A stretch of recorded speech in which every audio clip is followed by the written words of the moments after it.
मैं गुजारिश कर रहा था कि जिस तरह इस जहान के दुनिया के जगह जगह उत्ते लाइब्रेरियां बनिया ने, लैबार्टरियां बनिया ने, इस तरह ऐस मखलूकात ऐस आलमी मौजूदात के भी थां थां पर अल्लाह दी लैबार्टरियां ने। और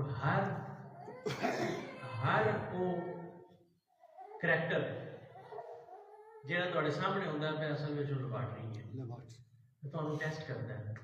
ये मेरा अपना बनाया कानून नहीं, कानून पढ़ांगे करीब आका सल्लल्लाहु अलैहि वसल्लम का, कानून पढ़ांगे करीब आका का, तो उस कानून को मद्देनजर रख के करीब आका का जिहड़ा फरमान अल्लाह की तरफों जिहड़ा साडे तक आया, अल्लाह ताला ने फरमाया कि अल्लाज़ी खलक़ल मौत वल हयात लियब्लुवकुम अय्युकुम अहसनु अमला, कि मैं जिहड़ा जिंदगी ते मौत का दौरानिया है ये दिता ही इस वास्ते भी क्योंकि मैं इसका टेस्ट लेना है। बेशक मतलब जी हयाती गुजारते हो कि सारी हयाती टेस्ट ही है, तो इस टेस्ट की रिपोर्ट भी लग्या करो। बाज़ औकात बंदा होंदा भी टेस्ट दे दिंदा तो वो रिपोर्ट वेंदा ही नहीं, रिपोर्ट बहुत गंदी आई होंदी है तो वो बस चुक के लिया के घर रख दिंदा है, ठीक है यार। किते भी कोई मामला ऐसा जेड़ा ओदी ते मर्जी के मुताबिक होंदा पर मेरी मर्जी के मुताबिक नहीं होंदा, एक गल ये भी ज़हन च रखिया जी। कादर मुतलक की मर्जी के मुताबिक होंदा है पर मेरी मर्जी के मुताबिक नहीं होंदा। ਉਹਨੂੰ तस्लीम करन दे उत्ते चंद मिनट भी घटते ने पे, चंद मिनट रह गए ने।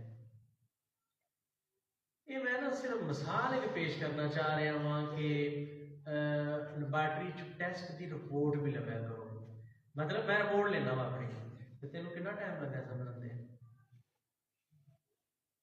जिस वक्त तेरा टेस्ट होया संभलन ते कितना टाइम लग गई, ठहराओ तो कितना टाइम लग गई। मैं कहना जो मैं कहना वा तो फिर मैं टाइम का दौरानिया कहना तो पिछली बारी तेन 10 मिनट लगे सन, ऐ बारी 8 लगे नहीं।